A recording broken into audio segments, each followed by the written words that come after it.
Assassin's Creed Origins and Mirage look more alike than any two Assassin's Creeds, maybe Black Flag and Rogue more so. It is interesting how every single Assassin's Creed has its own look. AC1 had a bluish tone, 2 had a pink tint almost, 3 was balanced, 4 and Rogue captured the open seas almost perfectly, Unity making Paris even more beautiful than in the real world. I don't even know how that is possible. Syndicate with its gloomy, beautiful recreation of London, the vast emptiness of Valhalla, and the colourful Greek islands of Odyssey. Origins and Mirage look very similar, and that is natural considering how close Egypt and Baghdad are, but I don't know, there is something more. Mirage feels like Origins 2.0. I know a lot of you loved Origins, I liked Egypt, Pike and the story, but the change in gameplay annoyed me a lot. Not being able to assassinate enemies in a game called Assassin's Creed particularly frustrated me. But if Mirage looks like Origins with the same level of world building, has a strong story like Origins, and has the gameplay of older games, I probably will end up loving it. The story does look promising. Gameplay does look like early Assassin's Creed. I don't know if that is a good thing or not. For one, it is infinitely better than the RPG style button mashing fest that was Valhalla and Odyssey. But again, do we really want gameplay from the PS3 era? The worrying thing is, with each Assassin's Creed, Ubisoft tried to add something. AC3 had a frontier section and hunting, Black Flag had naval elements, Unity had a new parkour system, even Syndicate had a grappling hook. It didn't work, but they at least tried something new. Origins tried to be like The Witcher, Odyssey and Valhalla tried to make the world as big as possible. Each game had their own thing. What is Mirage's thing?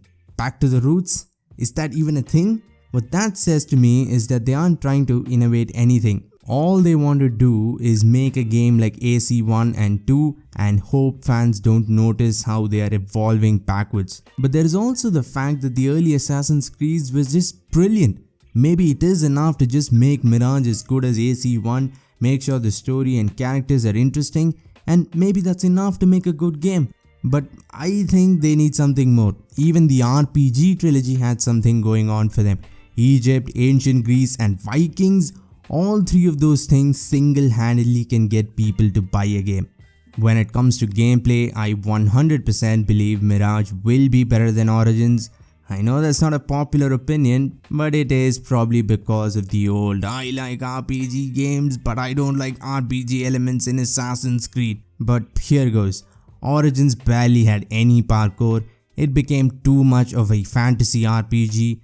The only great thing about gameplay for me in Origins was stealth. It was very similar to Metal Gear Solid Phantom Pain, which is one of the best when it comes to purely stealth. But even then, Origins RPG mechanics kind of ruined stealth.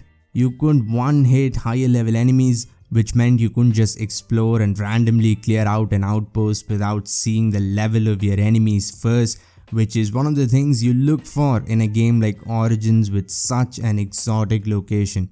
But if Mirage can top Origins' story, that would be something, but that is a Herculean task. Bayek himself is a top tier character. For now, I like Mirage more than Origins. It's because of my love of those amazing Assassin's Creeds all those years ago. There is very little chance of Mirage being a great game, going by what they have shown us so far, but an engaging story combined with a few interesting characters, and I think Mirage beats Origins. We talked about Egypt a lot, and world building is one of the things Assassin's Creed is known for. Click the video on screen to see which Assassin's Creed has the best game world. For now, like, comment, subscribe and all that. It really means a lot. Thanks for watching and have a great day wherever you are.